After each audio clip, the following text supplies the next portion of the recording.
Okay, here we go again. It's time for another director's commentary. Only this time, I got this guy with me. So I figured since Logan's visiting, we would pull up. This is actually by popular request because you guys have been asking this for quite a while now. But because Logan's actually here, we can do it. We're gonna take a look at a Survivorman and Son episode and walk through it with the director's commentary. And I don't know if you got something to say or remind me of, because half the time it's going to be like, I can't remember why we did that, and you might. Which one do you want to watch? Let's do Ecuador. Ecuador. So before we even get into this, should explain a little bit how all of this came about. We're not watching the very first Survivorman and Son. That was Tofino? Yes. Tofino. Yeah. And then we did Wabakimi. Yeah. So Tofino was the first one we did with Logan. He was 16. In fact, you turned 16 on the show last day. And then we did Wabakimi, Survivorman and Son. And we're kind of jumping in the middle here because there was a number of other episodes of Survivorman that I did. We did Bigfoot, I think, in between. I can't remember. Survivorman 10 days. Yeah, and anyway, you were dealing with leukemia because after the first two, which we didn't realize at the time, Logan had leukemia, so we did all of that, the whole hospital thing, and then when we came out, I remember you saying, yeah, you really wanted to do a Survivorman and Survivorman and Son. And so we thought, okay, let's do it. And then we thought, well, let's go for broke and pick two very cool places. So we picked Ecuador in the Amazon jungle, which Logan had never been to. And then we picked Mongolia, which was a year after my car crash, which if you haven't seen the whole story of my car crash, I won't include it here, but it's on this YouTube channel. Maybe type in Mongolia crash on this channel and you'll find the whole thing, because we have film footage of the Mongolian car crash. But anyway, I digress. So this was Ecuador. We had Jackie was our local fixer. Actually, quick story there. And I sort of told this story before, but there was a while when I was trying to work with, I was getting lazy, and so I was trying to work with field producers to find me locations to survive in. And I had an awesome guy, Jackie Boborowski. He's an amazing human being. He took me on a ayahuasca journey later on in life, but he was a great field producer. But him, like Danny, remember Dan Reynolds, they would try really hard to find me, and in this case us, survival locations. They could never really do it, and they were really hopeful, like they were trying to impress me, like this, you're going to love this place, and they almost always picked horrible places for me to try to do any kind of survival combined with filmmaking. So, and this was one of those times, because I remember Jackie had 3 locations picked out, and we were running out of days to choose which one, and we ended up on this one. Sort of was like the last one. It's like, all right, I think we can make this work, kind of thing. It wasn't like going to be ideal, but anyway, that's the setup to this. This is Survivorman and Son in Ecuador. Survival is not a game for extreme adventurers. In fact, having to survive here in the deep Amazon jungle nowadays is more likely for the average person, like a father and son who simply embark on a journey to take some pictures of the jungle. Here amongst the jaguar and the deadly fer-de-lance snake, tourism of all kinds ensures that for years to come, the average person will find themselves in places like the Amazon jungle, having to survive. So that wasn't even an attempt at being super dramatic. That was just to point out that, yeah, I mean, as it is now, it's kind of crazy. Like if you go back to the 60s and the 70s, and before that, the 40s and 50s, you know, travel in places like the Amazon jungle or the Far East was, you know, radical. Now, it's just like kind of anybody can almost pretty much go anywhere. And if you've got money, you could just grab a helicopter and go just about anywhere. And that was the premise here, saying, okay, well, what happens if a father and son go to see the jungle kind of thing and get lost? Pretty simple premise, and it just sort of set the storyline for you guys to understand why I had Logan with me and why this sort of made sense. Remember, you guys lost a drone on that very first day in this location. Yeah, and it probably is still up in a tree somewhere. Was that with Ian? Yes, I believe so. It was one of the Phantoms. Yeah. Ones. Yeah, that first day, I remember you guys losing it and not being able to get it back. So yeah, Logan's right. We lost a drone on this shoot. We've probably lost 4 drones at this point. And when you, I think I've pointed this out before, if you see the little Les Stroud Productions logo that I use in the front of all different productions, probably was in the front of this one, there's this water thing. That's actually the reverse of what happened. The drone crashed into the water and went down below. There were not fish down below. That's a graphic work. But we took that and it coming out of the water, and then you see Les Stroud Productions. That was when Ian Auger, my faithful field producer / drone operator, and later just to be the drone operator, he's crashed quite a few of my drones. He's lost a couple of my drones. But he was an amazing drone operator. And anyway, I told him to take chances, so it was on me. I said, you know what? Crash it if you need to, just get an amazing shot, get something different. A little word on that. Drone work has become ubiquitous in so many shows now. And mostly it's boring. I call it high and beautiful. I will tell the drone operator, I don't want any high and beautifuls. I don't need high and beautiful. That's all there. Slow motion, high and beautiful. No, I want them to really work the drone. And you know, when you've got a big budget shoot, I mean, the budgets for these shoots were upwards of $500,000 an episode. At that point, you can write off an $800 drone. And it's like, yeah, crash it into the cliff. It's going to be an amazing shot. You know, so long as we can get it later and it doesn't become refuse that we leave out there. So I don't know if I thought I heard somebody found it later, which would be good. But. You know, wilderness survival has become a theater of entertainment. The reality is much, much different. Real people suffer horrific survival ordeals, and not in the name of fun. A father and son head deep into the Ecuadorian jungle on a simple photography expedition, and their guide fails to return to pick them up. Now, that's a real survival situation. How Logan and I will fare in this scenario is entirely up to our luck, our skill set or lack of, our supplies or lack of, our fitness level, and our wills. Every year, hundreds of people end up in a survival situation. But what's the next best move once you know you're in it? Logan and I were in it within minutes of being dropped off on this remote stretch of jungle river in Ecuador. Rain that will come to dominate our every move comes quickly. We didn't come here for survival. We came here for a photography shoot. At least that's how we set ourselves up. Imitating real life, we brought in what any father and son team might. We each had one of those little wristband survival kits, a tarp for rain while Logan took his pictures, and in a last-minute suggestion, I threw in a small jungle hammock for us each. All right, so you want to... So, I remember like narrating it like that, and I think I started off saying it's become a theater sort of thing of entertainment. It's because, but at this point in the whole picture of survival, the genre of survival television, it had become a joke. You had, gosh, they named one show Five Fat Guys in the Woods. Did you know that? There was a name. There's a series called Five Fat Guys in the Woods. It was like ill-fated. I don't know what happened to it. That was the name of the series. Man versus Wild, dual survival, man, woman, wild, which was awful. And then along came Naked and Afraid. I'm not sure if that was even on yet. And of course, Alone. So that's what I was setting up here. But I think I felt sometimes for narration like I had to explain myself.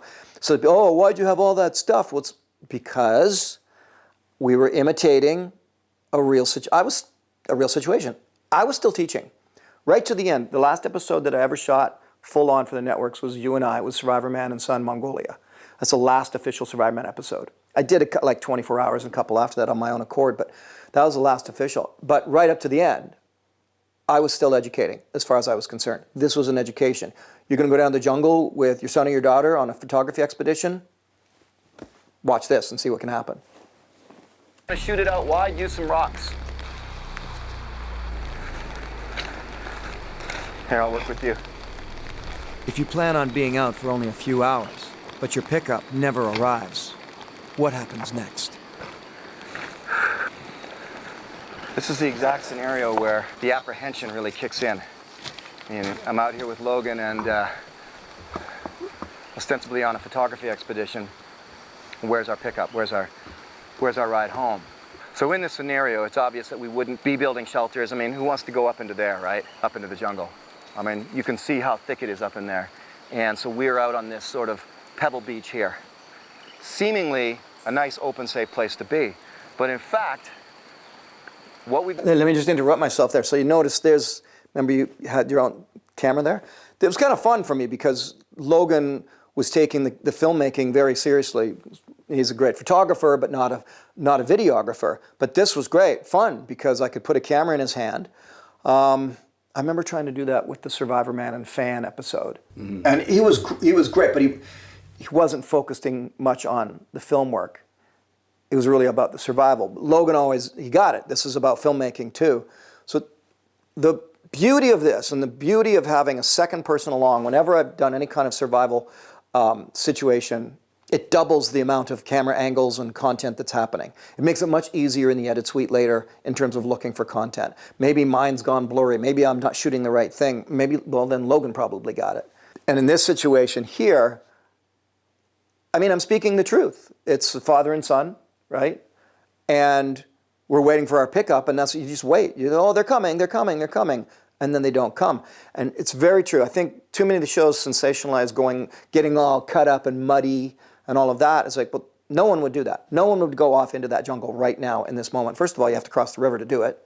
You're stuck on this pebble bar to do photography, and your flight doesn't show up. Also, where are you going to get seen? You're not going to get seen in the bush. You're going to get seen on the gravel flat there. Exactly. Yeah, that's right. If you're hoping someone's going to come by soon with a helicopter, they're not going to see you in the bush. So there was no need for us to, and you know, through all the 4 Survivorman and Sons, there was no need for us to overly sensationalize what we were going to do. Like, oh, let's go hiking, Logan, to make it look all rough. We didn't have to. We just had to live it out for real, and it already was brutal. What we got to worry about the most, Logan, is the water coming up. And I think having our tarp right here, looking this way, is the best place because we can kind of watch it. If we were on the other side, down at the bottom end of this pebble beach and the water's coming up, we might not notice it. Worst case scenario, we can go up into that jungle there. I can see it goes up, and it'll be a scramble and it won't be pretty, but at least we'll get away from the rushing water. The rivers here can come up in less than an hour. Feet. In an hour or 3, you could have a 10-foot rise in this river. It's been raining off and on us, which is why I've got the tarp laid out here. Further up there in the hills, if there's a lot of rain, it's going to come down this river, right onto Logan and I. I don't know if we're going to try to sleep in spells. It's going to be hard to sleep anyway. The other thing that Logan and I aren't going to do is get a fire going, and the reason for that is I want to follow in those footsteps of what most people would do, and they wouldn't think to get a fire going, and by the time you think, oh my gosh, we need a fire, the sun sets, and indeed, the sun is about to set, so here we go. This is how it really happens. You're never prepared for actual survival. You're never prepared for your own guide not to show up. You're prepared only for the few hours you expect to enjoy an adventurous trek. But since my dad seemed pretty concerned about the water rising, I figure why not mark its height now so we can notice if it's rising at all. Survival will take both of us thinking things through, not just my dad. Holy crap, I totally forgot you did narration. Did you remember? Nope. That's cool. So I don't know if you narrated the other shows. You probably did Mongolia, but maybe not the first 2. Yeah, I don't remember. I definitely don't think we did the first 2. I don't remember much about Mongolia. You would have done Mongolia because we would have wanted to keep you doing it if you did this one. That's pretty cool. I forgot about that. And anyway, that's very true. The point that Logan just made there, that was one of the things that was also very cool about doing this with my son, because it was Logan's idea to mark the water level. I wasn't thinking that way at all. I was thinking, oh, I'll just watch. And Logan's idea was, well, let's put something down so we know where the water level is now, and let's see if it's rising or not. Because there's a lot of optical illusions when you're watching flowing water and it's raining or spitting and stuff like that. So Logan's got this idea of piling up some rocks right at the water's edge, so that if this water level starts to rise, we'll make sure that the rocks are distinctive, and then we can check the level. And hopefully, notice that it's staying put, or even receding would be better. With no food in our stomachs, this begins the energy level countdown as we burn calories constantly through stress and activity without replacing them with food. I like being out in the open. I like that we're out here in terms of the bugs, creepy crawlies, snakes, jaguar, all of that, but I don't like being by this kind of river in the jungle because water can rise within minutes, really. In a half an hour, you can be up a couple of feet, washing all of this away, and us with it. This is actually one of the big things. Anybody who does a lot of work, say, in the deserts of Arizona, knows this phenomenon quite well. It could be raining 50 miles away, like torrential downpour, and you're in blue sky, and it's sunny and warm, and that water through the systems collects and comes. If you're walking the riverbeds, and you get, in Arizona, and Utah, you get what's called flash flooding. And sometimes that wall of water that comes down it might be 10 feet high. In cases 20 feet, so it's literally a 10 to 20 foot wall of water that comes rushing down the river. In the Amazon jungle here, it's not going to be a wall of water because it's the jungle that's spread out, but it is going to rise quickly, because I've seen it a number of times. And it's actually pretty cool how much of this is foreshadowing, because we truly didn't know. No. I mean, not a clue. This is not like, oh yeah, let's plan for this. But I can tell by the look on my face that I was getting worried about it. This is just that time of day. You're constantly saying, oh, it's got to be coming. It should be coming any moment now. And you start watching, whether it be a road or, in this case, a larger river. You just keep watching. It's got to show up sooner or later. And it can lead to a lot of just apprehension and nervousness, and you just, well, it's easy to panic. It's easy to freak out. By the way, I've been asked about this before. As you can see, that tattoo there, that wolf tattoo with the R on it, that actually stands for Raylan, my daughter. And on the back side of that is another wolf with L on it for Logan. So if you've ever wondered. Come down here to the sand and maybe see some jaguar tracks. It sort of adds to the panic. But I don't see any just yet. Logan's actually gone off into the jungle to see what's going on up there. He was in the mood. He said, I want to climb up into there and see what's going on. Logan's youthful energy for exploring the immediate area is a huge payoff for me not being alone out here.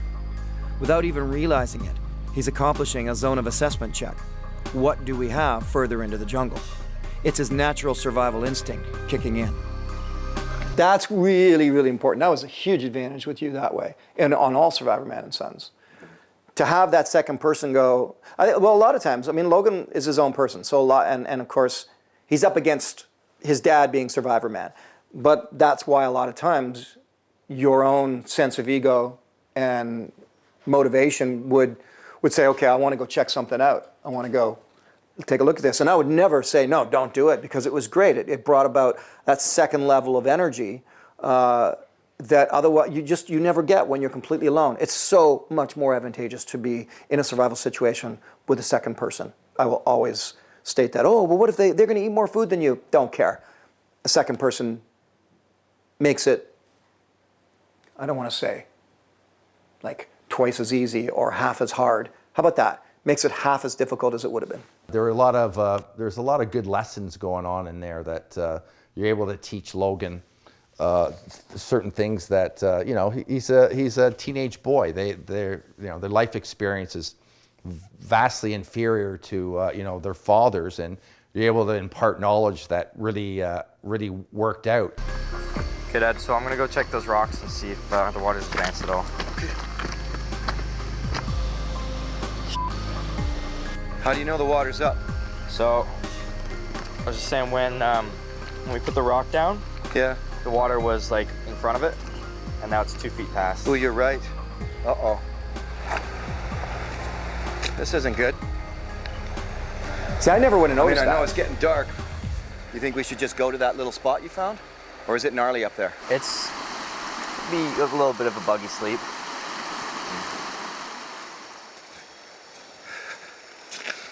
What I hate about a situation like this is Logan may or may not realize just how dangerous this is. And it's my son, so I'm a lot more nervous than I normally would be. There are a few elements of the wilderness I will not underestimate.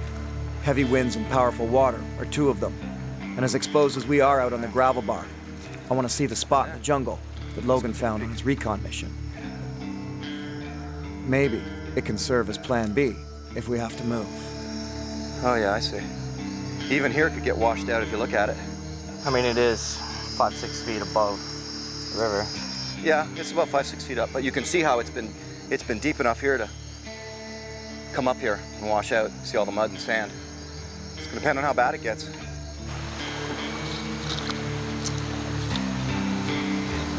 All of this makes me nervous right now. Feeling like we might have to do something in the middle of the night is, I hate that feeling. It's not good. And the problem with that feeling is that, honestly, you start to wonder, well, am I just being a wussy?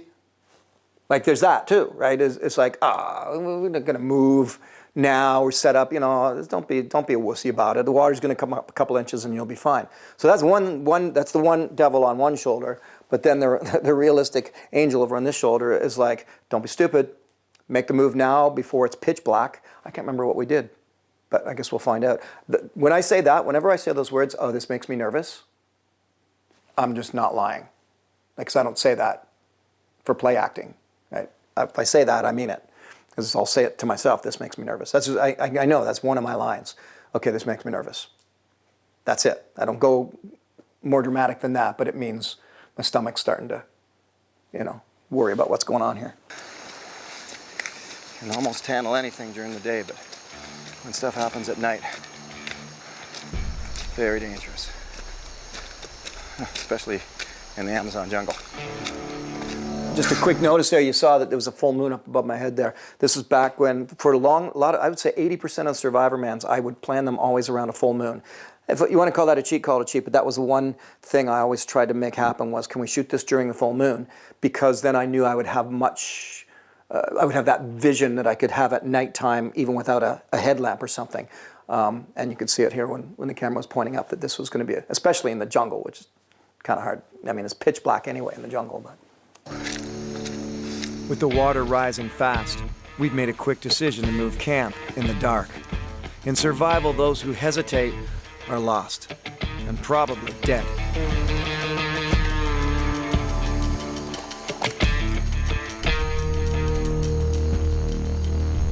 All right, this is gonna be nasty, but well, we'll be all right getting across now. Better now than when it's a foot deeper. I suggest just walk slowly right behind me and I won't take you anywhere deep, okay? All right. Logan's boots are 4 inches shorter than mine, and even that little disadvantage can matter in survival. Let me know if you need me to slow down. Deep here, but not so bad. You should be fine.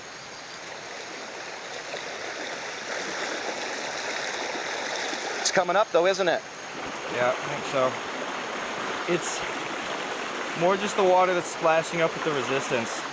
Yep, I can feel it already. Yeah, but the water feels stronger than it did before. Okay, down this way, shallower.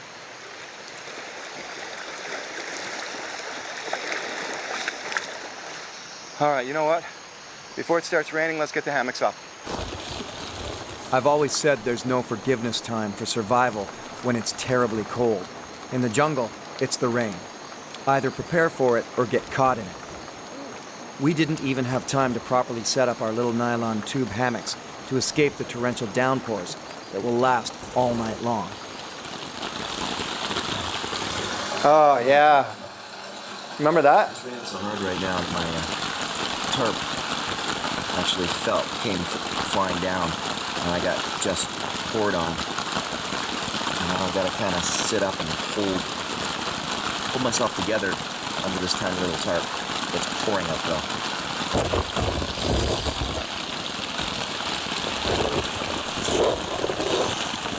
This is not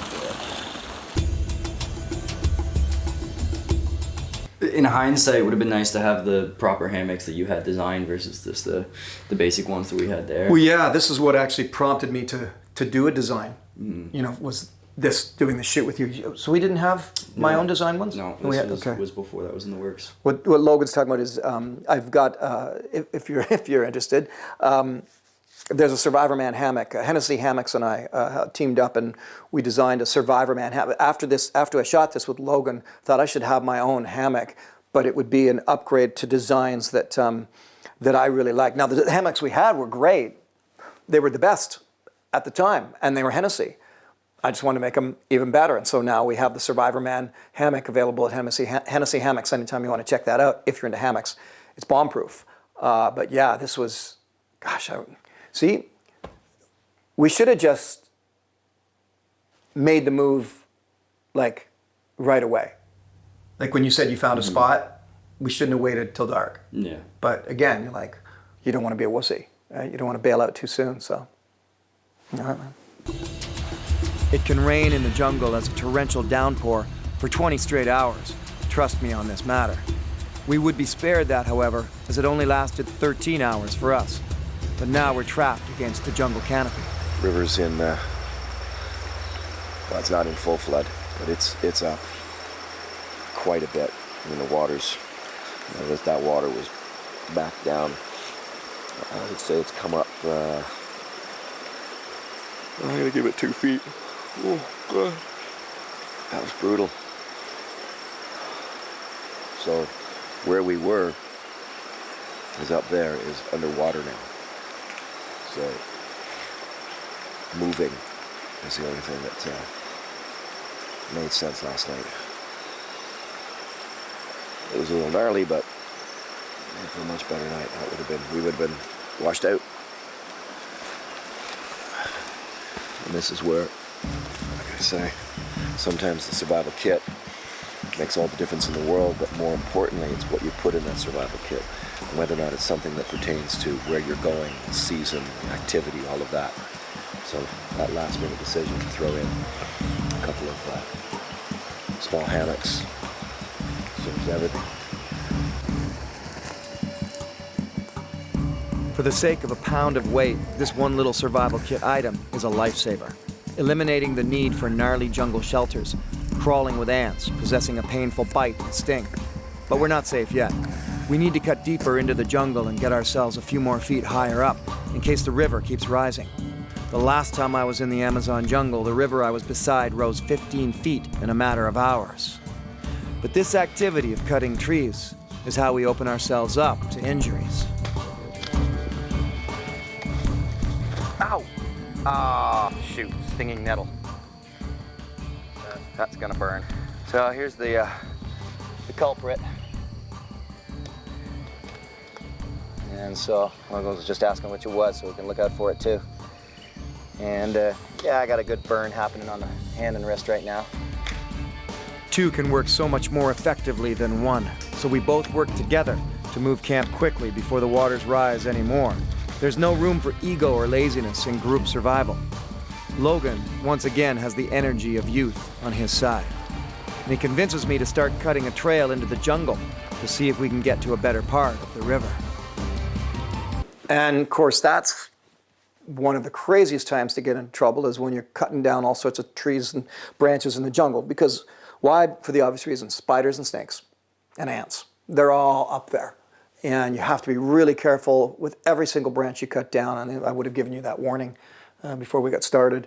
And then there's just stinging nettle as well, some of the leaves that are poisonous. So yeah, I can do that in the Canadian forests blindfolded. Do that in the jungle and you can get yourself into some serious trouble. So that was actually kind of fun though, clearing, like making ourselves a little camp area. So we've got a little bit of a trail here already, working our way through. By the way, I lost this machete for a little while, so I've got some rope there that's brightly colored, and I've tied it on. Got a saying in survival: if your knife's not in your sheath, it's in your hand. If it's not in your hand, it's in your sheath.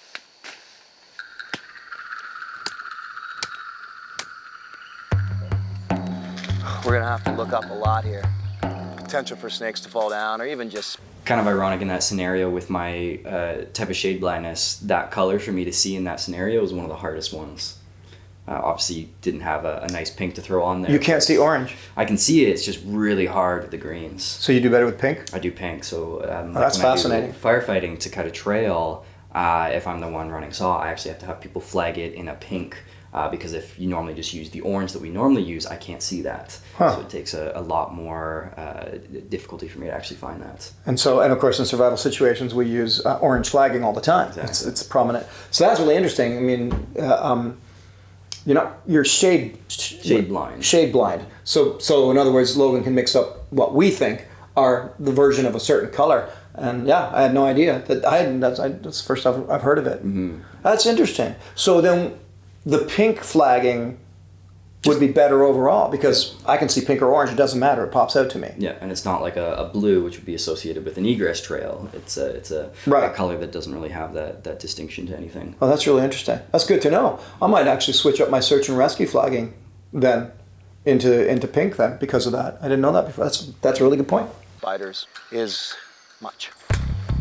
No matter how hot and humid it is, we have to wear enough clothing to protect ourselves from the spiders and the ants. straight through, you're on the right track now. This area of the jungle is known for the massive, yet non-poisonous, boa constrictor snake. That's what I don't want to happen.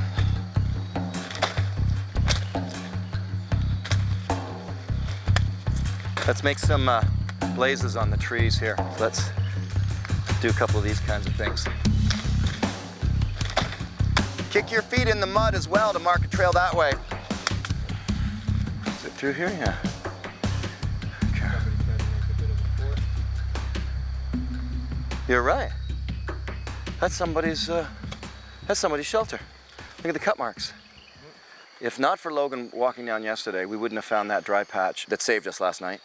And if not for Logan pushing the issue, saying, let's go and do this bushwhack to see if we can get across the water, we wouldn't have found this, which I think might even be an old trail. I'm seeing the odd cut mark. Well, here we are at the other river.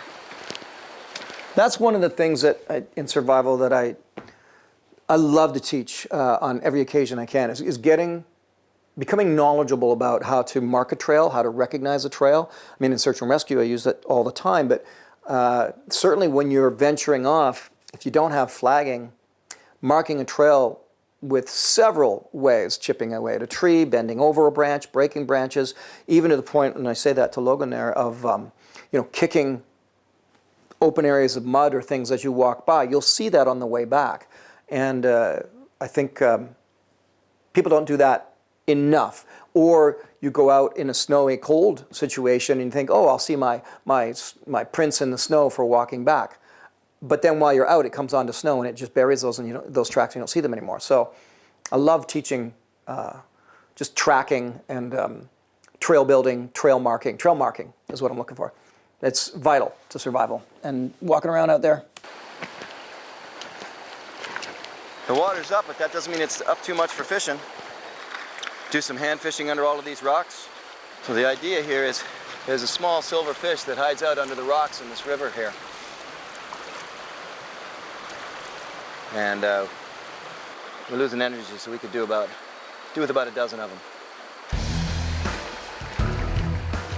We know about these fish because of some simple pre-trip researching. Research is a vital component to surviving any ordeal. Sometimes knowing only one thing, one plant you can eat, one fish you can catch, one way you can make a shelter or travel might be the one thing that keeps you alive.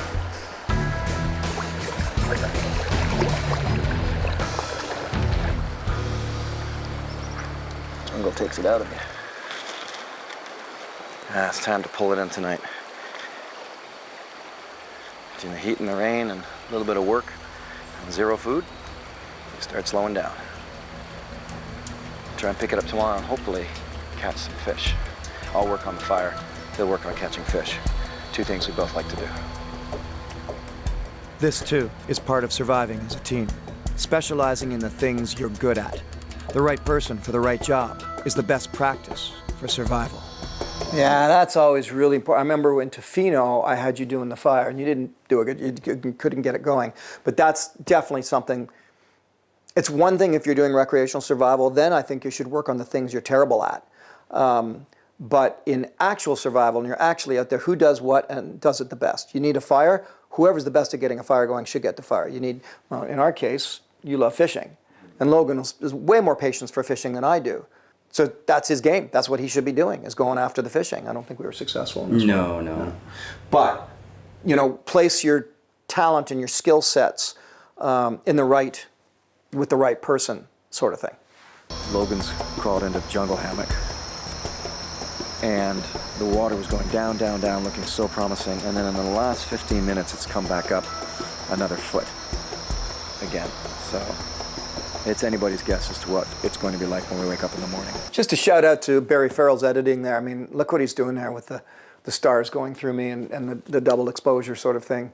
Look, I mean, that's, Barry's an amazing editor, and we always sought to edit better than we did before, same as shooting better than we did before. How can we up the game creatively when it comes to making Survivorman? What I wanted to do is, well, the first thing I thought of is this show needs to get into the high def format, which was right on the edge of it it really didn't exist at the beginning, but it was coming along and things are moving that way. And I thought that would be a really good element to have the high def element added to it, and to have just to help develop the character of Survivorman, which, I mean, it is a character, even though it is you being you, but there is still he's still a character, from a script.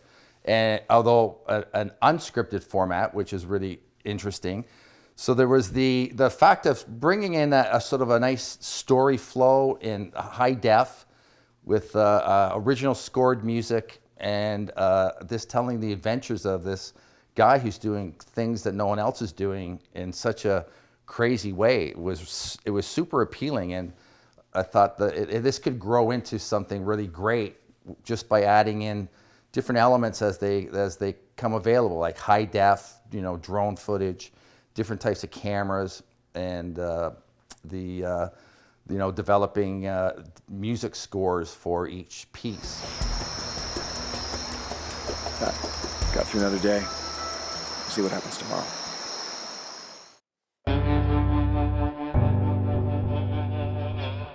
We're into our third day of Amazon jungle survival, and my son Logan and I are frustrated by how much the rising river has trapped us into one little spot in the jungle. Entrapment by these natural elements limits our survival possibilities. All right, so this is good news. In spite of the rain, the water's not only come down, it's come way down. I'm pretty sure Logan can walk across that. We'll keep the trail open and we'll mark it just the same, because it can come back up. Within the next 2 hours, we could be right back up to the banks again. But one of the main things that I want to do is get a fire going now. And this means I can come down here, and even though all of this firewood here, even though it's been under the water on several occasions, it's also high and dry up in the air every time it is dry or sunny, unlike everything in the bush, which is so green. So this is actually the wood that I want to get, because I believe I could split into the inside of it and I'll have some dry firewood. So another thought occurred to me in a situation like this, is that another thing that would be happening would be anger. You'd be out here and part of you would be hoping nothing was wrong way back at base camp, but you'd also be very, very angry if somebody just messed up, and that's why you weren't picked up. And so as a father, to think about how much extra anger would be inside you because you've got your son with you, and that would color your judgment on what you should be doing. And that anger can also lead to panic. And sometimes you can people have used things like anger as their motivation for getting out. I'm going to get out of this thing so I can get back to the person who put me in the position in the first place. Because lots of motivations for how you survive. Love, embarrassment, but anger is definitely one of them. Like you're just pissed at who didn't come to get you, kind of thing. What do you think? Water's way, way down. I think you can even get across there now. But we've got the trail. We'll mark the trail just the same, so we've got it. I want to blaze it a little better. As long as it doesn't come up quickly in the next couple hours, I'm going to be a little bit home free for going over there to get firewood. And I think that's what I'd like to concentrate on. And you can concentrate on getting up there to fish. We wore 2 survival bracelets that were old and soaked by the rain, leaving them mostly useless. Like we need a dozen pieces like this, and we'll hopefully turn this into a fish bucket. But I had a roll of tape with my camera gear, and we can use it for survival instead. My dad had a great idea for making a container to keep any fish I catch. Containers and ropes are constantly used in survival. It's wrapped around. Okay. And the other one is going to go opposite. Okay. See what I'm saying? Now they got to meet at the bottom. Then make them all match up at the top. All right, and we're going to do...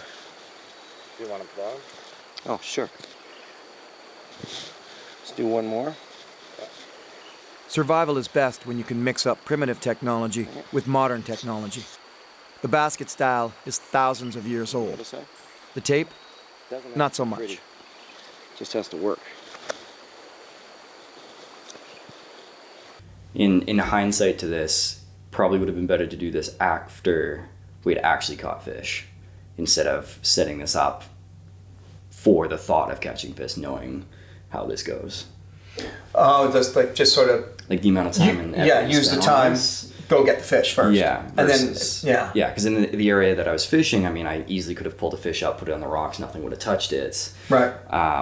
But yeah, we spent obviously a lot of time and effort making that basket for it to essentially go to waste. Yeah, but you know, and in the filmmaking side of this, and even in the bushcrafting and teaching side of it, I've always enjoyed being able to throw in a skill like this, even though I know it's taken us a lot of time. But you're right.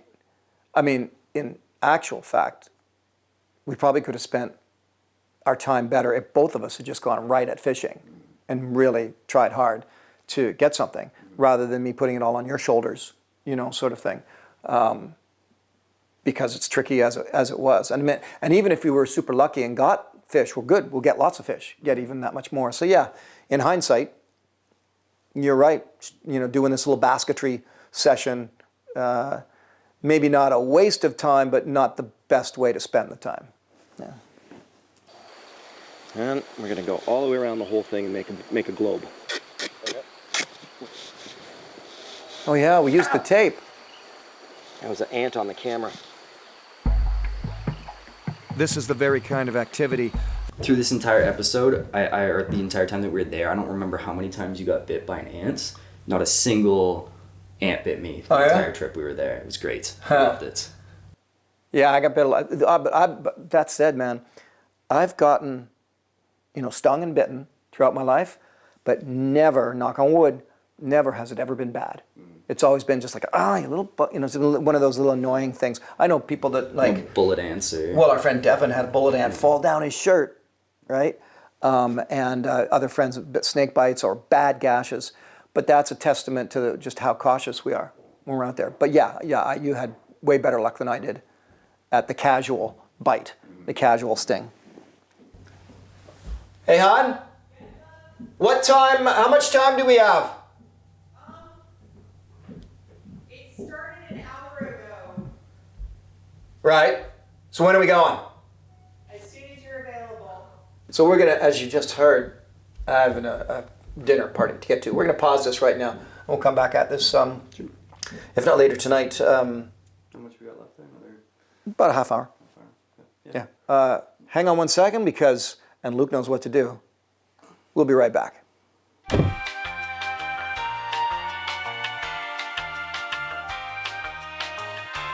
Okay, so here we go. It's basically 4 days later, I think. 3 days later or 4 days later? 3 days later. So, in any event, we got caught up. We ended up going hiking for the weekend, which was crazy because we had 3 blowouts of shoes. My water shoes, Logan's water shoes, and Logan's hikers. So we blew out. So we ended up losing a day on the hiking. Came back here, thought, well, let's finish up the director's commentary. So it's only been seconds for you, but it's been 3 days for us. And in the meantime, we got to hike in the Marble Mountains of Southern Oregon, Northern California. Northern California, basically. So, which is awesome. Let's see. Yep, that looks great. We're all in place. So here we go. Want to pick it up where we left off? All right. keep our minds focused on what we can do to better survive. And you never know, the work might just pay off. Whether it's making small traps or bettering your shelter, it helps if you stay proactive. What do you think? You fine? There we go. Logan's got himself a basket for fish. But he'll still need fishing line. I think we might need to work together to get this thread apart. We can work a lot faster. Oh, that's working really well. This again is a big advantage of having two people when you have to survive. Little tasks like this become much more doable. Do them a lot faster. It's why culture develops. You can't survive out here alone. Not long term.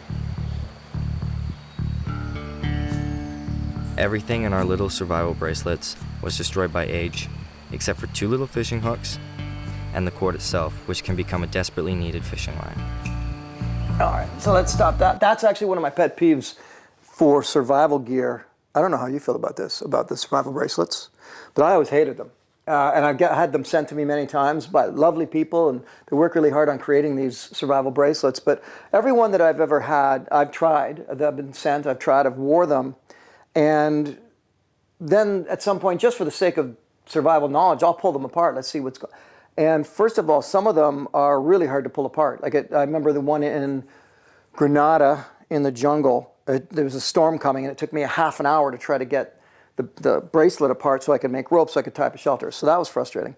And the other thing is, like what happened here to Logan and I in Ecuador, is that the bracelets everything was useless. I can't remember what was inside it at this point. But so we ended up pulling the paracord apart into line to use as fishing line, which wasn't its initial intended use, but that's how we made use of it. Which is also, and I'll close this up by saying that's also what I think is one of the most important survival skills, is being able to braid and make fiber. That is key, and you can do it out of a lot of natural plants and tree barks and such. But if you have things like paracord or any kind of rope that is braided together, you can pull that apart, sometimes down to a fine enough line to go fishing with. So it's a good thing to remember, because I remember doing it in the Kalahari Desert and a few other places, and that's good survival tip to know. So we've basically taken one small thin thread and broke it apart into three separate lines, which now Logan can use for fishing to get a longer reach. All right, this is my field of firewood. I know it seems crazy because it's always under the water, but it's also high and dry at times like this. I'm hoping that it's brittle and dry inside. You can kind of tell by the weight of things whether or not they're waterlogged. Super heavy, no good. Nice and light,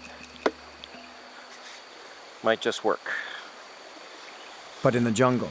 By the way, before I say but in the jungle, important note there, for filmmakers, I've always had a pet peeve on being able to see the GoPro straps. And people will put the GoPro straps over their clothing, over their head, because they're not comfortable at all. But I went through I feel like Drax on Guardians of the Galaxy. It hurts my nipples, but I would go through putting the straps on over my skin, then a shirt on over that, which is why button shirts worked really well for filming, because I could bring the GoPro right through those buttons and have the buttons done up above and below. And then all you really see is the camera, which isn't as distracting to the eye. But when you see those big straps, or people wear the head straps for GoPro, it's really distracting. So if you're working with GoPros or any of these tiny cameras for your own filmmaking, try to find ways to hide all of that strapping that holds any kind of camera in place. And here you can see I've got I made use of the wrist mounts. Very few people make use of those GoPro wrist mounts, but I did all the time, and it was like a saving grace angle, because every once in a while that wrist mount just got the perfect angle, even if it wasn't used much throughout the whole scene, but then for a moment it would be absolutely perfect. The dampness permeates everything.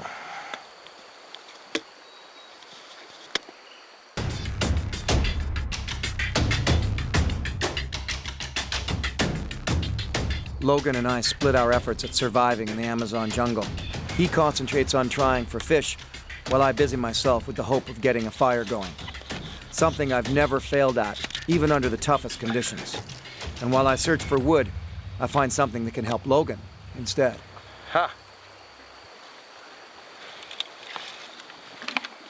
Hey Logan, look what I found. So, if it were me, I'd put my hand in it like this, and you wrap it around, and then when you go to throw it, it spools off the end. So this will work really well for you if you want to use this instead.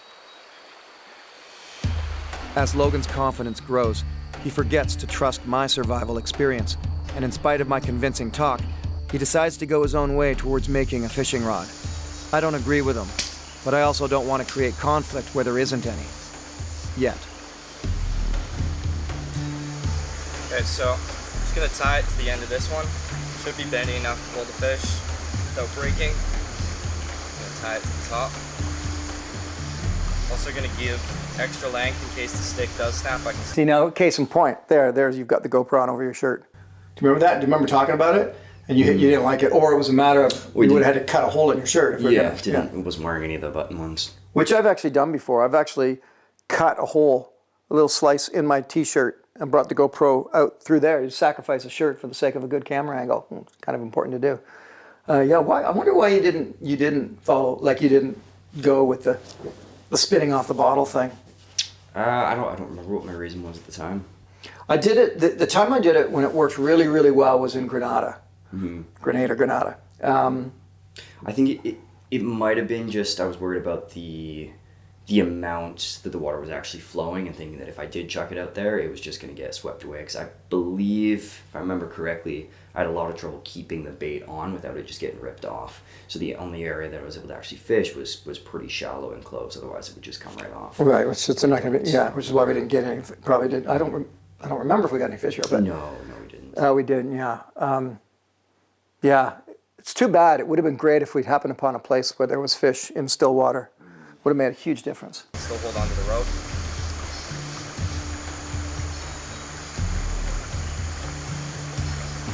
There we go. That's not going anywhere. Got my safety. That's the beauty, again, of two people. Also, for the filmmaking side of it, what's great about two people is now you can see what I'm doing, gathering the firewood. Logan's talking to the camera about his fishing. And it's great in terms of content being king. It's lots of content. And yeah, whether it was with Logan or with the fan episode or with the when I was doing Legends, like the family in Oregon, it's just so much easier as a filmmaker to have these multiple camera angles to work with. Place.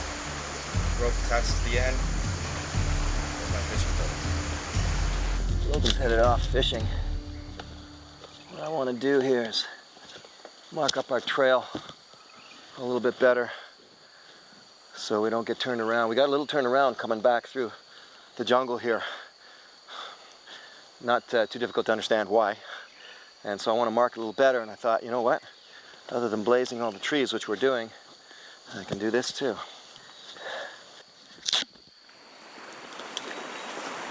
Okay, so plan is to go up to the river, try to hand catch some fish. And when I do, bring the fish back to the fishing rod that I made and use it to try to catch a bigger fish. Actually, this is a good spot to tape right here because it looks like a trail going through here. It's easy for us to kind of get off the mark. We have to turn right. It's a sharp right turn here. So this is the kind of corner where you want to double mark it. So you know, oh, two marks beside each other, this is where we do our right turn. Or a turn, even if you forget which way to turn, there's going to be a turn to make. And because I've got the tape, I'll mark this one up with double tape and never do that anywhere else again unless it means you're making a hard turn. You always have to make that distinction when a trail starts to meander into a different direction. Make sure your markings are distinct as well. So my dad was talking about this river was the best one for fishing, but I don't think he knows what he's talking about because it's way too shallow for any of the fish to get under the rocks. Oh yeah, I can't try to remember who told us about that. Somebody told us about just a local guy told us about how to getting fish underneath the rocks. If I remember, at some point we tried like hundreds of rocks and there was just nothing. We did, and when we went out originally with him, he was trying it too, and he had tried it in the deeper river as well, if I remember correctly. I don't know that he even got any. No, he didn't. He didn't either. Yeah, so, which is one of those things too, is sometimes you'll get this information from local guys, or even survival people, and they'll tell you something, but what they won't tell you is that the last time they did it might have been years before, it might have been a completely different river system, completely different type of water, and then they just kind of say, oh yeah, you can do this. And I've always, whenever someone's like, oh, you can do this, usually I follow that up with, well, show me.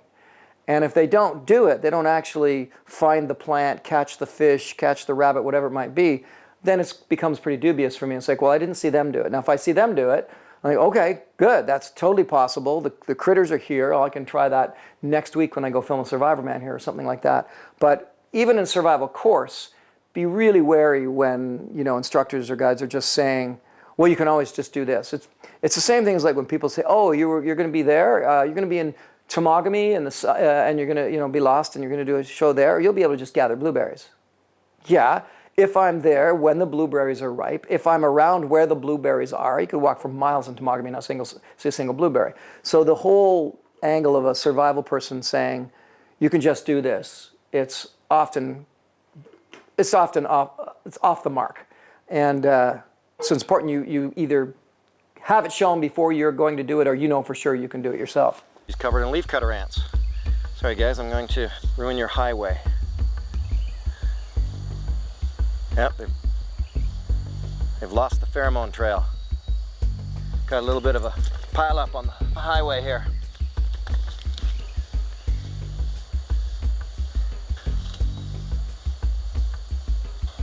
Why is it I feel bad all of a sudden? Like I just disrupted an entire universe there. They'll figure it out. They don't look like they're figuring it out. Walk over the tape, boys. Okay, seriously, I feel guilty. There.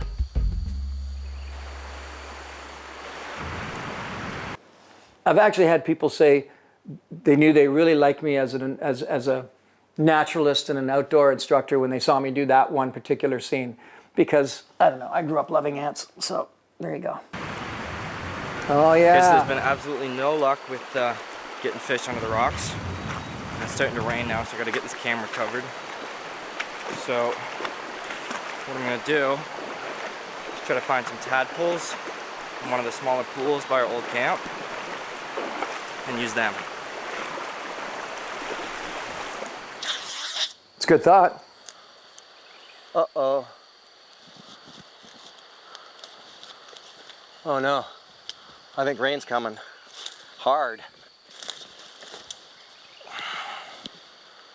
Yep, rain's coming down.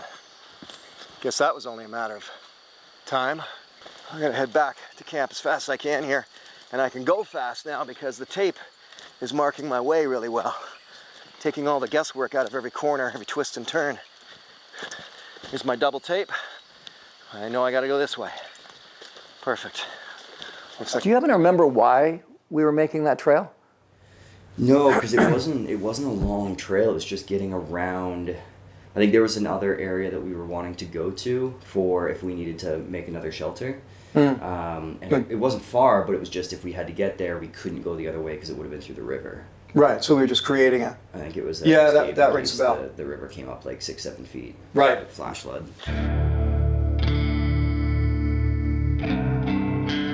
Once again, the energy of youth spurs me on to be more proactive. Logan wants to keep fishing in the rain rather than hide out under the tarp with me. So I figure I should get out here with him, see how I can help.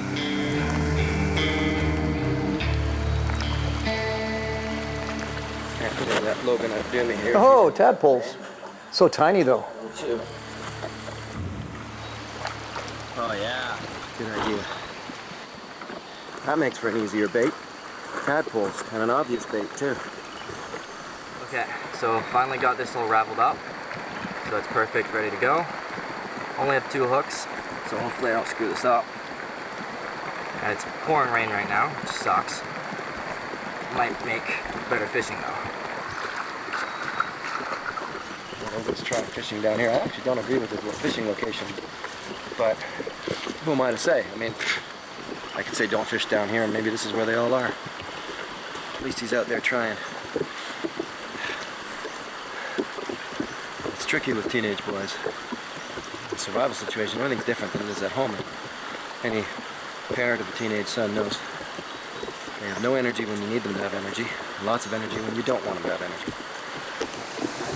At least in this one, Finding a spot. all of your energy was back.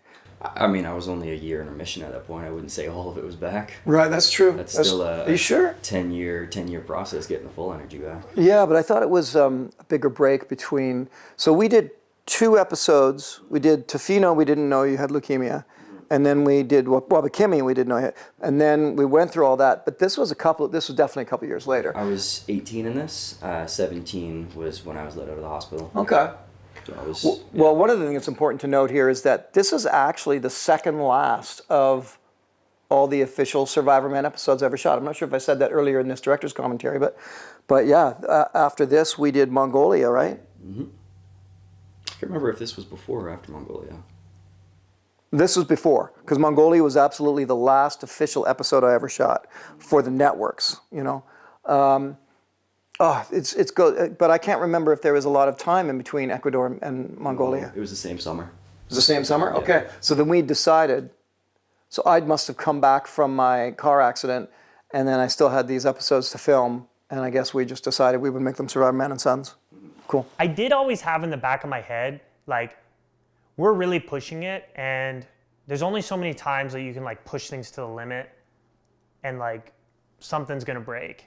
And I think like when we did that Mongolia shoot, that was such like like with the car crash, like, I don't know if you want to talk about that story, but that was a really, you know, like since then I've never been on like a production, like have something happen like that on a production. I mean, it just was so like,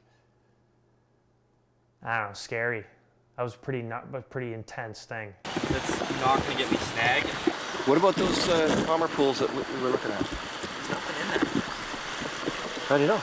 Because you can look at them. But you won't get snagged at least, right? Yeah, but you're not gonna catch anything. Well, okay, but I mean, it should be worth a try today anyway. What are you gonna do? I'm gonna walk up there and see if there's a spot. There's too many sticks over here. Just gonna get snagged. In my experience, I can't believe this is going to work. The water is too fast and muddy for a little bit of string, a tiny hook, and a tadpole.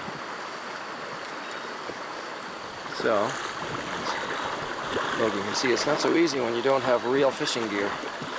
Everybody likes to go on about, oh, when I was a kid, I grew up with a string and a stick and finishing off my grandmother's bridge and catching catfish.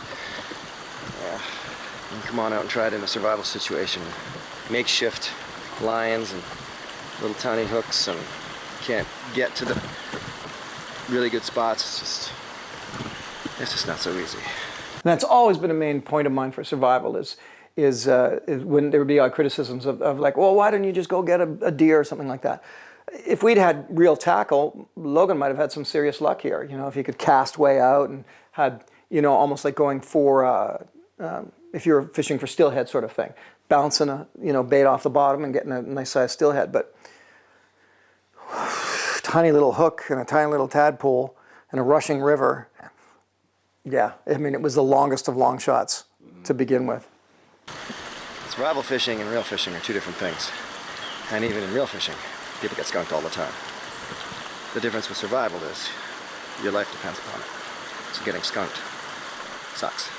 Now, what would have been really cool would have been if you'd come to Alaska with me when I had all my fishing gear. If we'd done the same scenario in Alaska, because in Alaska I did the Lost Fisherman thing. You did the Arctic char. But it took 4 days.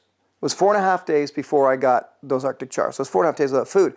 But if you'd been there with me, and we were 2 fishermen that were left behind on the Alaska shoreline, you could have easily, we would have doubled the amount of time I was fishing because you would have been fishing when I wasn't. You would have just been fishing. Maybe I was working on a fire or shelter. And yeah, that's just that vital difference of being lost with gear versus being lost without gear. And that's so in survival, when I dissect a story, like in my book, Will to Live, Luke, show them the Will to Live cover. So when I dissected 10 of my favorite survival stories for that book, and we came up with a sort of like a checklist of, I think, the 5 components of survival, if I remember correctly. I don't teach it that often, so I have to remember. But one was luck. One was the physical conditioning you're in.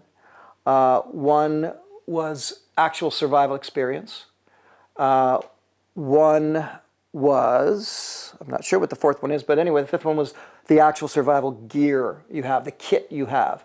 And I think my favorite survival kit will always be fishing gear versus hunting stuff. As long as you're in, like, if you're lost in Ontario, fishing gear, you know, find that lake, find that river, you're going to catch something, even if it's just suckers, you know, catfish sort of thing. That's still my favorite survival kit, you know, gear would be fishing gear, I think, over a rifle, you know, or shotgun, or bow and arrow over those, because hunting is so much trickier than fishing is, even though you can get skunked in fishing a lot. We continue to have bad luck with catching any fish, but the water is down finally, so finding out what else is around the corner becomes paramount to effecting good survival. All right, while we have time, We're gonna bust a move up the river for two reasons. One, to try some more hand fishing. And two, for me, I just wanna explore and see what's upriver. The thing about this type of fishing is we know about it because before we came in here, we asked. It's how we know that there are some edible plants back there that we can make use of tonight. And to me, any adventure should be started with some kind of knowledge already acquired, so you know what you're getting yourself into. Knowing how to get these small fish out of these rocks, it will be because we asked ahead of time. And knowing those little things about an area that pertain to survival are vital, even if you're just here on a photography expedition and you expect to go home that night.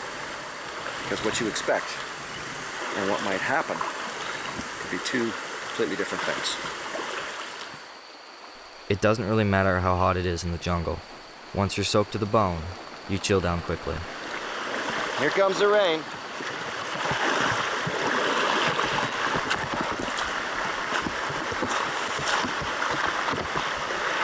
Still trying. Gotta hand it to him. Here comes the fishing, he's persistent. Well, those trees we can eat are at least a sure thing. So I'm gonna go cut those down. Because I'm pretty lightheaded. Where we are at in terms of how many hours we've been without food. It's gotta be around 60, 70. And I'm still putting out a lot of energy. So it shows you, even with huge advantage of... By the way, just a quick another talk on filmmaking there. Right from the very beginning of Survivorman, I remember arguing, I've told this story before, where I argued with the initial editor of the series, who was trying very, very, very hard to not let any of my cameras be seen, and was upset when lenses were dirty and stuff. But right from out of the get, I said, no, that's wrong. People need to understand that I'm filming myself. They need to be aware of that point. We're not trying to hide it. And so you look on Logan's camera there, and it's all spotted up and watered. What that does is that actually, if you did it on purpose, it would look stupid. It's like putting, dirt on your face to look like you've gone through a dirty area. It's like, that doesn't look natural. Like people just, they sense, they smell a rat. But when it's natural and the lens is like dirty and there's water splattered on it, and yet you're still trying to film something, it really brings home the gnarliness of the survival experience. And so that was early on in my career, working with all the different cameras I was developing, in essence, it was a technique. But it was a technique that nobody was using, because normally there's a camera crew. 100% of the time, there's always a camera crew with other people's shows. And so those camera crews are skilled technicians at what they do. They're great camera ops. So they keep their lenses clean. Max Atwood, who would work for me and shoot beautiful, beautiful scenery, B-roll stuff, his lenses were perfect and clean all the time, and he got great imagery. But for my story, and in this case Logan's story too, the gnarliness of a filthy camera lens actually, it becomes part of telling the story as well. That dirty lens actually helps to tell the story. Wiping the lens, that was great too. Wiping the lens, letting the camera find its focus again, and anything that, like, it's what's happening, and why cut that out? It's real. It's part of the process that you're going through. And the more people saw that, I think it really helped to just make it, it's like, wow, this is a lot to go through. You're not just wandering around a field and trying to pick berries. It's pretty hardcore on all levels, not just having to find food, but actually getting the job done. Because the filmmaking is, that's a whole other level. All these other guys, they'll go out and they can maybe survive and do their little thing, whatever. And if they're not cheating, that's fine. But there's always someone else filming them.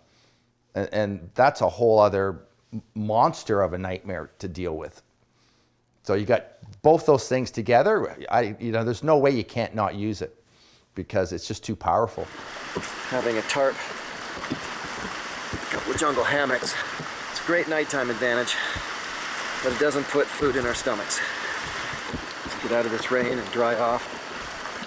Chop down some of those trees and get some food, however meager, into our bodies.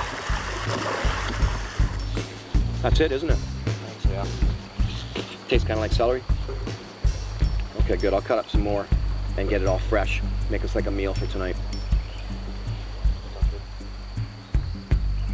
amount of rain we've been receiving, this is not going to be easy. I wonder why I didn't really. It must have just been all the rain that we were dealing with. Because normally I would do that a little lesson on here's the plant, here's what it looks like, here's how you find it. Here I didn't even name it, or maybe I just forgot the name of it. And in the end, because I forgot the name of it or whatever, I'm not even going to film it. We just ate it. But I'm only remembering now that we ate those. Yeah. Well, do you even remember? I do. Gathering it? Not gathering it. No, that was something that you did. Yeah. But I remember eating it. But yet I never film myself. Hard to know. So that might be a case in point. Again, there's a lot of talk on filmmaking on this one, but that's cool. That might be a situation where I filmed it and the camera glitched out and it didn't work right, or I didn't film it very well. And sometimes Barry Farrell would have to make that decision in the editing suite. It's like, well, Les, we could leave that scene in, but you're just kind of boring. It's not a very good scene. And that would be why we wouldn't include it. But it is weird to me to see us eating something and there's been no explanation on my part. Or it could have been that Barry really liked scenes where it was two of us together all the time. He might have just liked that better for the edit than cutting away to Les alone, too many times sort of thing. Coming up higher. Water's coming up again? Figures. Ooh, this is the fire starting. Get rid of all the wet bark first. Get down to what I hope is dry wood. What I like to do is carve these down to these fine shavings, but then always leave the last piece like a pencil stick, because then you've got the next layer of kindling.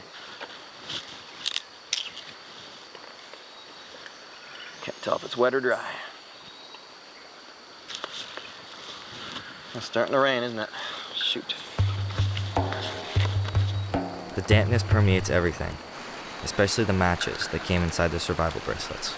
We've got these 5 little matches, this pathetic little striker, and tape. And I want to light the tape because it should hold the flame really well, and see if I can get things going from there. Oh boy. Oh yeah. Nope, not gonna work. It's just not gonna work. Matches are too moist. They're just to bring you in on what I was thinking, like, honestly, with the bracelets and the matches and the duct tape, in my mind, I thought, oh, we got it. We kind of got it made. Logan and I are going to have a killer fire no matter what. And this was one of those situations where even thinking you got great gear, and, well, we'll see what happens here. But now I'm remembering, if I remember correctly, this is the tape that doesn't work. So I didn't realize there was different kinds of duct tape. Falling apart. Yep, they're like mush. All right, plan B, the flint striker. Right. I gotta move quickly because it's getting dark. But look at that. I mean, think of that though, right there. 5 matches and they're useless because they were mush. So what's the point? They were in the survival bracelet. So I had 5 matches and I couldn't use any of them because they turned to mush. Think of that in a real life or death survival situation, which is why fire starting is so key, and having a great lighter, like a butane sort of torch type lighter, makes a huge difference. But I'm going to go with the flint striker, which for most people is a last ditch effort. But fortunately, I'm very comfortable with flint striker. I'm going to shave off tiny shavings of this magnesium, and I'll use these match heads just the same. I'll mix them in because they may still ignite. What I want to do is like a kind of little box to catch the shavings. I don't know if that's going to work or not, but we'll give it a try here. The hardest part of this is always just getting these shavings, and you need a big pile. So this is going to take a little while. Hang in there. You need a pile about a nickel around and about a 1/4 inch high. And that's a lot of shavings to get it to that amount. I've got a bad feeling about what I'm going to attempt, even using my trusty flint striker. I waited too long. I should have checked all of this out while I had lots of daylight. And my hope is that I can get the tape to ignite when I hopefully ignite the magnesium shavings with a spark.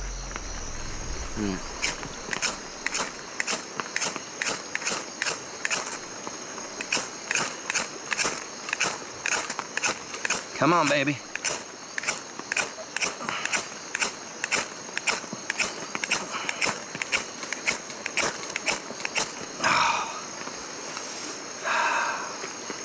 Magnesium is not catching. There's just not enough of it. Some of it's already burned up.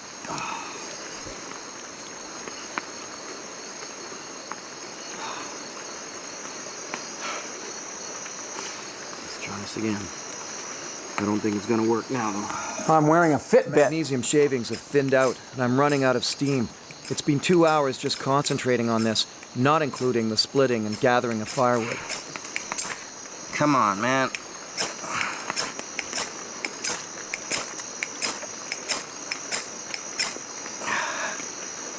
Man, oh man.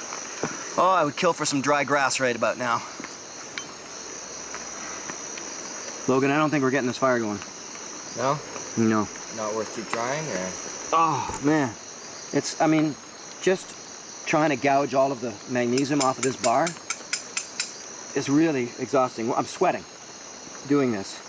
And you got to understand, I've made fire that way hundreds and hundreds of times before this.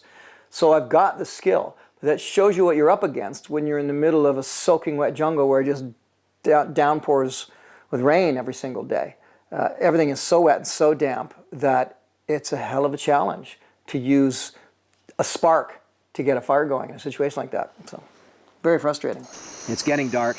What I have to do is I have to sit down. I've done this before, but it takes me, like I spend a good 45 minutes to an hour just getting the pile of shavings and keeping them out of the wind. And yeah, this ain't happening.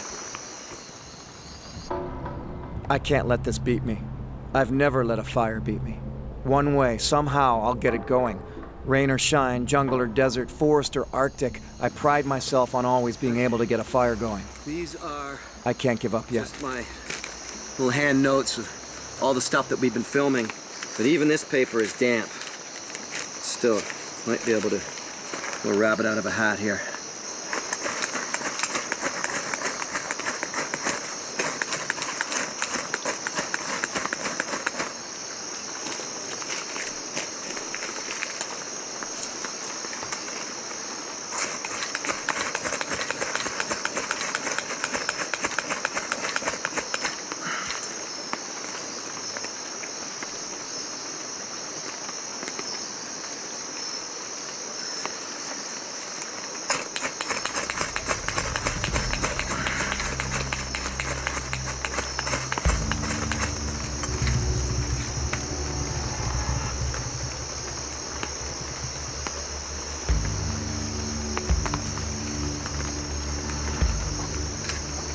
Even this is it's all too damp.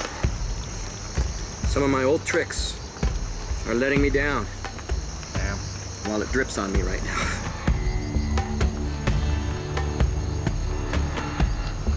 I forgot how hard it was to get a fire going. Do I get a fire going eventually?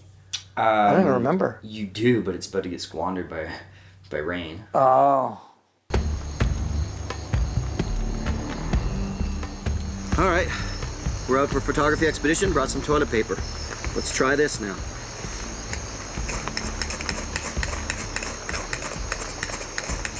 You can see everything is damp just looking at it.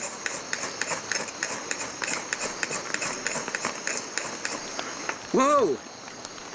Got it? And this was the disappointing part right here. Come on.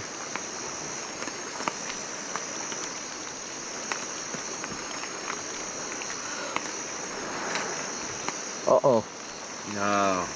Oh, no. The tape didn't catch.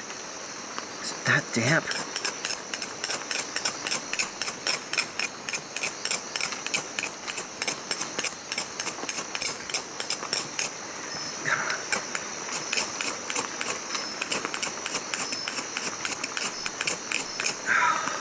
You gotta be kidding me. We had flame, dude. No, I saw. It's raining again. Yeah, I can feel the rain on my back. Go again.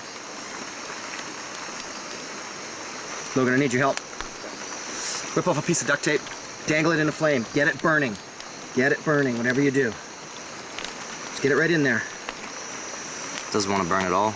I know. And this was my error. It's just a kind of duct tape that didn't burn, which was crazy because all the duct tape I've ever worked with burns beautifully and it becomes a great fire starter. For whatever reason, this duct tape that we had, I wonder if this was when I had that. Yeah, it was. It was. This was when I had the sponsorship. Yeah. What was that? It's T-Rex. T-Rex. Yeah, T-Rex tape. T-Rex gaffer tape or duct tape. And all the duct tape, as they call it, that I'd used up till then burned. But I did this sponsorship deal with T-Rex, and which is why we have so much duct tape in this episode. And I can't remember if we had it in Mongolia as well. Yeah, so I was like basically using this in the episode because there was some funding and sponsorship that went on.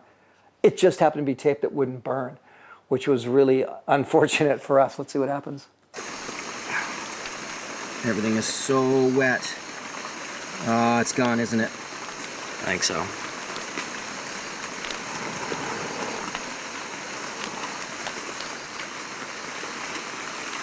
That's disappointing.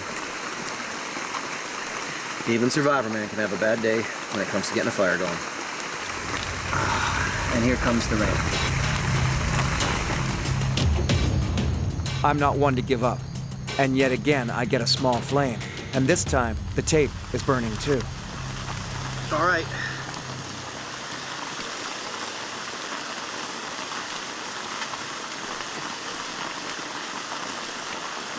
Come on.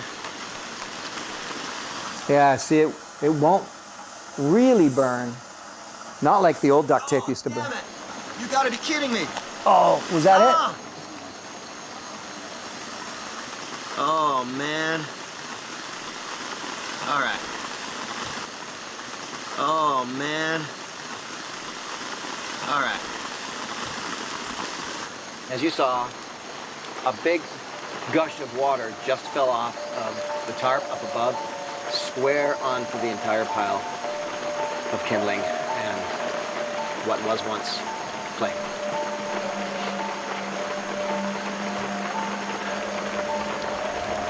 No words. So that's classic, because that's actually, it kind of mirrors a scene from my favorite movie of all time, Jeremiah Johnson. And actually, Luke, maybe try and show that scene in Jeremiah Johnson where he's underneath an evergreen tree and the snow's up above and he gets his fire going and then the snow just drops right onto his fire. So it's kind of ironic that this happened to us there. But yeah, I remember I must have been pretty pissed after that because, I don't know, that was easily 4 hours of our time trying to get that fire going. I don't know if we ever did get a fire going. I guess we'll find out.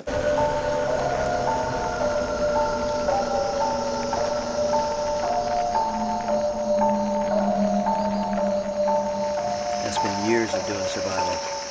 Thousands of fires. Harsh weather. Difficult circumstances. Rain, snow, wind, cold, hot. So this really bites. Always give yourself every advantage possible if adventure is your goal. A survival ordeal doesn't happen by accident. It occurs because you didn't prepare, or you ignored the signs of danger, or you shunned having some basic knowledge. It's not the extreme athletes and high-risk adventurers who end up in survival situations.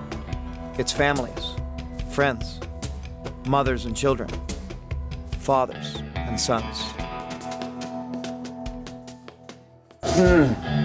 That's it. I think this was around the time that Barry and I were just kind of tired of always ending it the same way, and so we thought, let's start ending these things on cliffhangers, like when we're out there, which was fun to do. But I remember, like, network executives like, well, but we don't know what happened. It's like, I died. That's what happened. It was just stupid. We love leaving it like that. Obviously, it had been at this point like 18 years of making Survivorman. It must mean we're leaving the next day, which we did. We went out the next day. But people, network executives, and a few fans too, watching it would get like, well, we don't know what happened. Same thing happened in India too, because I'm not sure what we did in Mongolia. I think we left it on a cliffhanger in Mongolia as well. Just kind of walking away sort of thing. We'll find out. But there you go. That's the Ecuador episode of Survivorman and Son. And I don't know. I liked that one. We had a kind of pretty good time on that one. Mm-hmm. Would have been awesome if we got some fish though. Would have made a huge difference. So All right, see you for the next one.